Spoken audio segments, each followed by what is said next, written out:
The Yonko have gotta be the most single-goated characters in the entire series. I mean, these guys are absolute legends, ruling over the new world with iron fists. And as much as the attention is on the new generation with faces like Luffy, Buggy, and Blackbeard vying for the One Piece right now, the God Valley flashback has me remembering just how incredible the original 5 Yonko actually are. And yep, that's right, I said 5. All of the original Emperors of the Sea got their start on God Valley, and right now we're seeing just how they became the true powerhouses that ruled over the Great Pirate Era to begin with. So I say let's just take them one by one and look at just how cool each of these original Yonko actually are. And first up, coming in with a bounty of 5,046,000,000 berries is the ultimate daddy, Edward Whitebeard Newgate. Now, this man started from the bottom as an orphan on Sphinx Island, and now he is here. Really, all the man ever wanted was a family, but he wound up with the Rocks Pirates instead, all thanks to a Davy backfight. And Rocks Zebek is of course one of the most fearsome pirates of all time, but that didn't faze Newgate really at all. He had to join the crew, yes, but also more than any other Rocks pirate, he was actually willing to stand up to his captain anytime necessary. But also when it really mattered, he stood by his captain even during the toughest challenges. Beating up baby Loki though, not cool, man. Now, Newgate never even really considered himself a rock subordinate really, he was just stuck along for the ride trying to do the best that he could, all with one of the all-time biggest One Piece baddies, Stussy, riding around on his shoulder, being down pretty bad for my man right here. And the guy even invited Kaido to join the crew in the first place because, come on, he just cannot resist a young man in need of a father figure. And even by the events of God Valley, Whitebeard was already pretty crazy powerful. He already had his legendary Quake fruit, a power that could destroy the entire world, and this man was just nonchalantly swinging his Naginata around and accidentally one-shot the Holy Knight Mafia right here. And I gotta say, this accidental casual sword swing is low-key one of the most important slashes that ever happened in One Piece history because he just happened to use it to save Dragon's life and therefore made it so that Shanks could escape the island with Roger too. So this one casual attack kind of shaped the entire One Piece history, because without it, the Revolutionary Army and Luffy's entire journey would never have happened if Whitebeard hadn't come out swinging at that exact moment, kind of just having a blast. And even though Whitebeard, yes, didn't always agree with his captain's actions, that didn't mean that he wasn't an absolute homie either. I mean, pulling up to fight the terrifying king of the world, Emu, alongside Rocks, for instance. Why?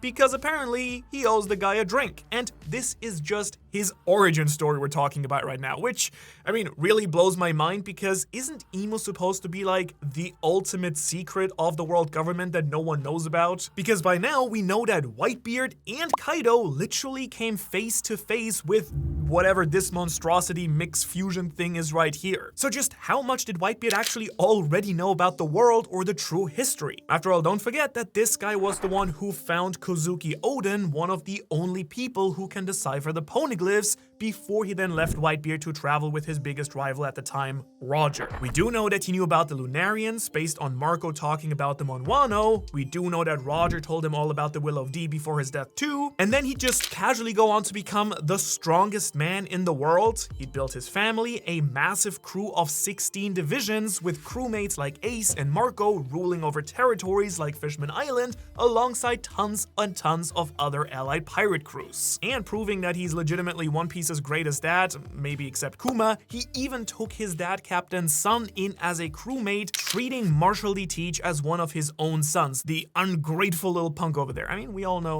how that one ended. But Whitebeard somehow knew that Teach had failed at succeeding his father. He actually told Blackbeard that to his face that he was not the person that Roger was waiting for. Instead, he already realized at this point that Luffy was the true inheritor of Roger's will. With, by the way, one of the most epic death scenes in anime history, not just One Piece, where he declared the existence of the One Piece to the world and then died standing without a single scratch or scar on his back. But now let's turn things over to the next OG Yonko, the Beast, who Whitebeard personally recruited to the Rocks Pirates with a bounty of 4,611,100,000 berries. It's the world's strongest creature, Kaido.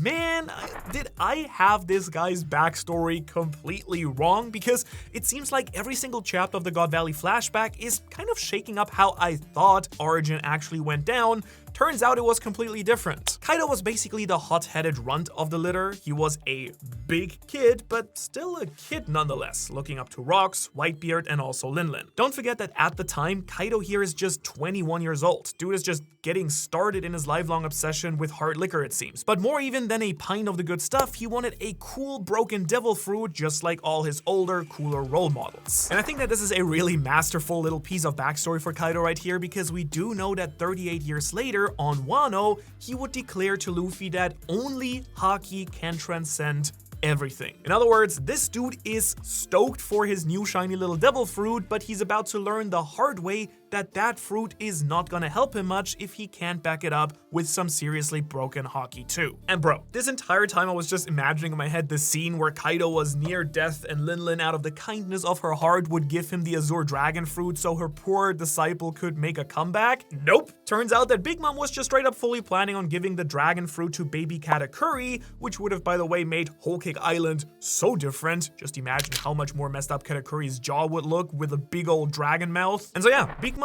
didn't give Kaido that fruit at all. Kaido saw an opening and took it. He bonked his own crewmate so hard in the face and snatched up a bite of that fruit before she even ever had a moment to think about it. You know, kinda serves Big Mom right for yoinking it away from Eva and depriving us all of drag queen dragon, a dragon.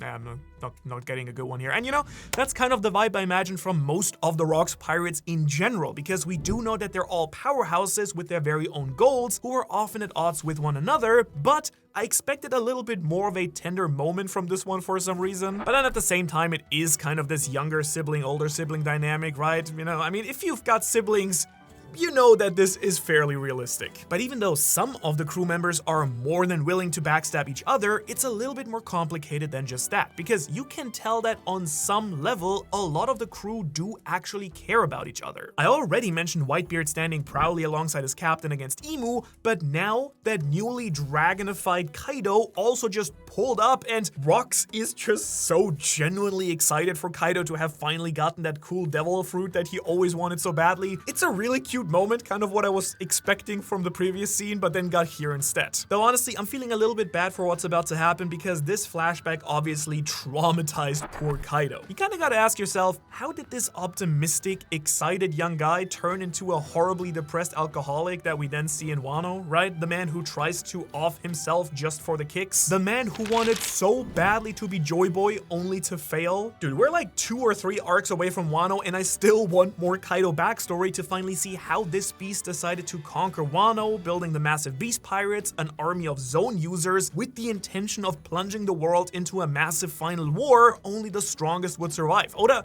can we please get some answers about this? But next, it's time for Kaido's fellow Yonko, who's currently enjoying retirement with him deep inside a volcano. With a bounty of 4,388,000,000 berries, it's Charlotte, Big Mom, Linlin. And honestly, out of all these Rocks pirates, seeing young Big Mom has been one of my favorite things of this crazy God Valley flashback. And you know, not just because how she, you know, anyways, it's super fascinating to see how she's already thinking long-term at this point and setting up for her eventual Yonko empire. At this point, she's already got her tightest homies, Napoleon, Zeus, and Prometheus. She's already got a bunch of kids at this point. Like, I did the math. By the time of God Valley, Big Mom already has, wait for it, 30 kids, maybe 29 depending on whether Mondor has been born yet here, because he was born the same year as God Valley. But Big Mom does not look exactly pregnant in this flashback. And I mean, if she is, then damn Kaido, like, you can't just go around bashing your pregnant crewmate with a kanabe like that. Also, have you actually noticed how Big Mom is like constantly putting away bottles during this flashback? Come on, that can't be good for the babies. Big Mom? More like Bad Mom. Alright, well, we've only actually seen baby Katakuri and his triplet brother so far in the flashback, but I'm really wondering, where are all these other kids at right now, right? Like, are there just 30 toddlers toddling around on Hachinosu right now? You know, with some of the Rocks pirates actually babysitting it. It's also extremely funny, by the way, that Stroyson is rolling with her at the moment. Like, somehow I always forget that this weakling chef is canonically a member of the most infamous pirate crew of all time, period. And by the way, you can be a canonical member of the most infamous pirate crew in the real world by joining my Patreon, where you get access to a free weekly newsletter if you don't want to pledge anything, but also if you want to support the channel, some other perks like early chapter reactions, art, so much more bonus content. Go check it out. But since Big Mom actively wanted to give Katakuri the Azure Dragon Fruit with the intention of, making her eventual pirate crew more powerful, it shows that she's really already thinking about her eventual Yonko Empire, planning her army of superpowered children. And come on, you kind of gotta wonder if Newgate got a little bit jealous ever at this. I mean, all the dude wants is a family, and Linlin is just going through husbands like crazy. And it's also actually super interesting to see how she's been referenced in the flashback with her terrorizing Elbaf as a child. Like, come on, surely this must have come up while Rox was palling around with Harold, right? Like, hey, sorry, this absolute baddie who's now in my crew at some point totally bodied Jarul back in the day. Sorry about that. I don't know, maybe that's actually why Oda seemed to have her join basically right before Harold and Rox had their falling out as far as the chapter order goes. But low-key, I kind of love the characterization that this flashback has been giving to Big Mom specifically. Like, straight up, honestly, seeing all the old generation in their younger prime days has been absolutely hype, but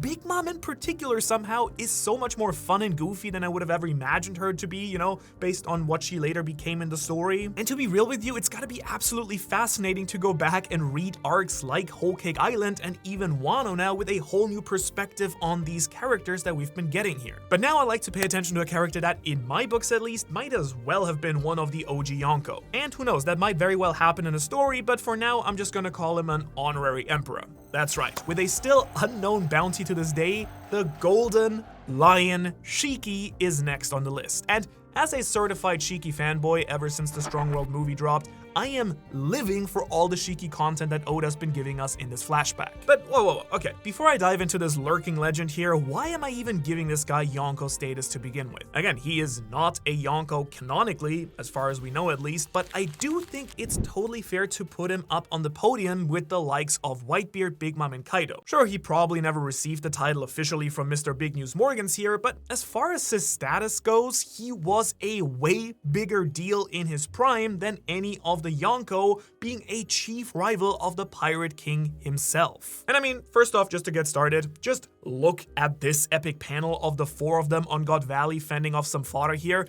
If that's not Oda telling us that he's on their level, I really don't know what is. He's got some truly epic skills with his swords, and at this point he can use his swords with his actual hands, by the way, instead of the sick black swords that he gets later on when he, by the way, chops off his own legs. Yeah, that's a thing. And let's also not forget that he already here has his truly broken devil fruit as well with the float fruit. And honestly, I'm really hoping that Oda will give him some more chances to show off his devil fruit while we're still here on God Valley right now. Because honestly, what a monster. Like, in terms of power, of course, yes, but also, just, I don't know, morally, like, Shiki will just casually throw anyone under the bus, as best evidenced by his attempt to blow up Whitebeard and some other Rocks pirates during their big heist so that he could claim more of the treasure himself. And as you can imagine, Whitebeard didn't take that one too well, threatening to tear up the entire island with his Quake fruit, but at the same time, Shiki is a little more complex than just a chaotic traitor from Wano. For example, when a bunch of other pirates tried to attack the Rocks pirates, he stood by his crewmates to teach them a lesson. And he also prevented anyone from attacking Rayleigh and Shaki, prioritizing Shaki's safety over trying to get Rayleigh and take Shaki himself. But I truly believe that if things had gone down a little bit differently in the story, he would have been the original fourth Yonko instead of Shanks, unless Shanks somehow,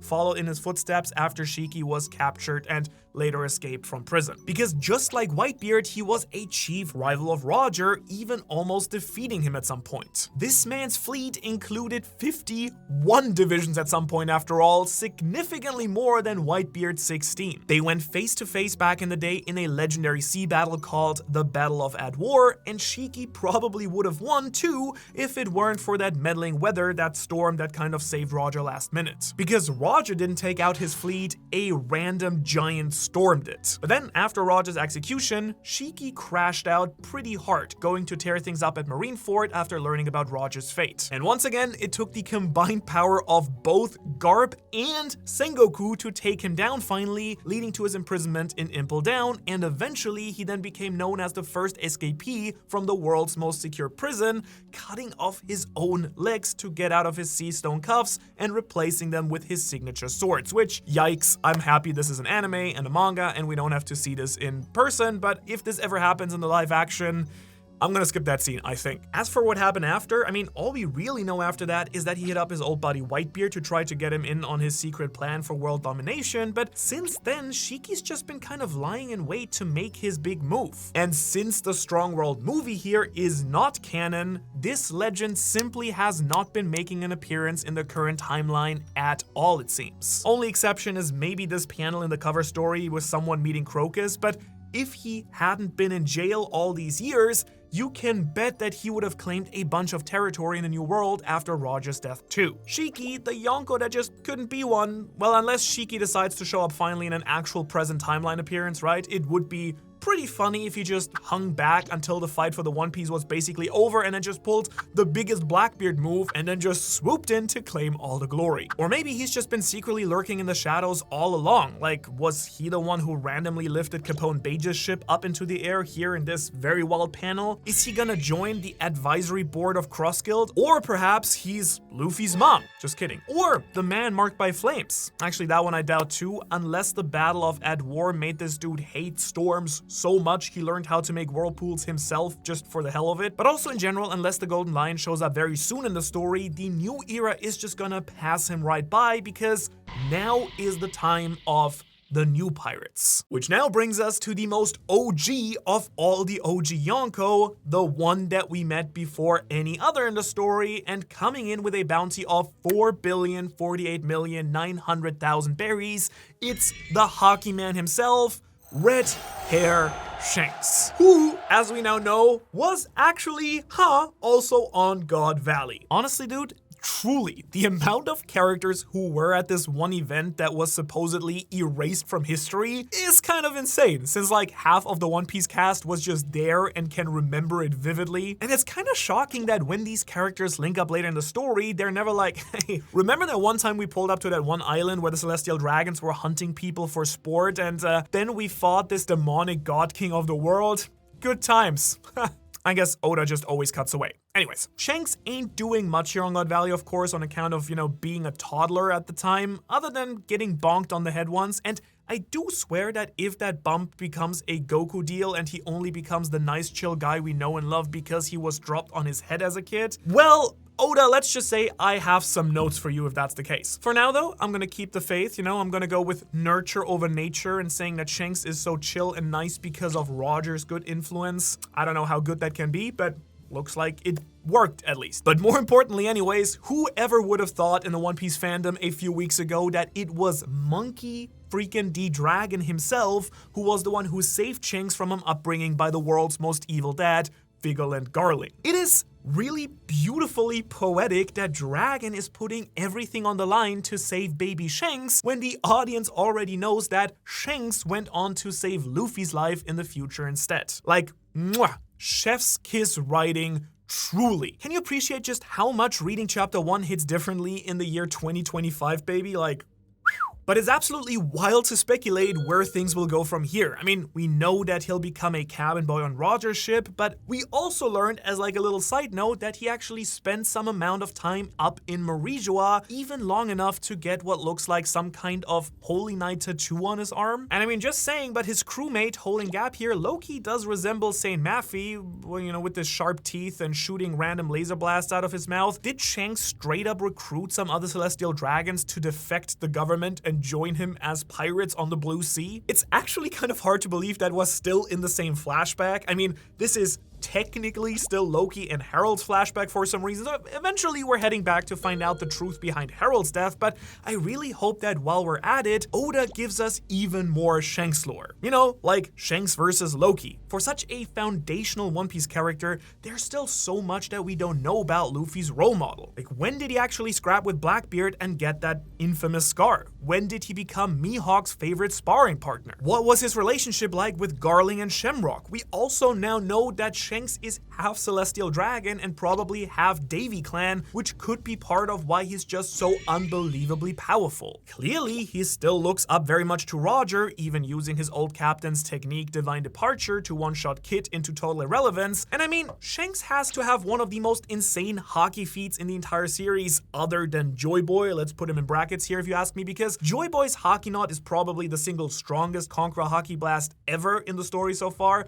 But Shanks forcing Green Bull to deforest and turn tail from miles away off the coast of Wano is legitimately a very easy number 2. And it's especially wild when you consider that this Joy Boy Hockey Blast even reminded Dorian Broggy of no one other than Shanks himself. But what might be even crazier though is that out of all the crazy powerhouses we've talked about today, you know, the OG Yonko, Whitebeard, Kaido, Big Mom, Shanks is the only one still alive and standing. The legends of old are gone, and truly it is now time for the new era that Shanks keeps talking about every time he really opens his mouth at this point. But with that being said, what so many of these absolute units actually had in common is that they've all mastered Conqueror's Hockey to an extreme level. All of the Yonko's wills are absolutely almighty, but who can use it the best? Well, in this video, I talk about every single confirmed Conqueror Hockey user in One Piece to see how they all stack up. Go check that out. It's very interesting, I personally think. Otherwise, thanks to all of our fantastic Patreons over here, and I will hopefully see you in the next video.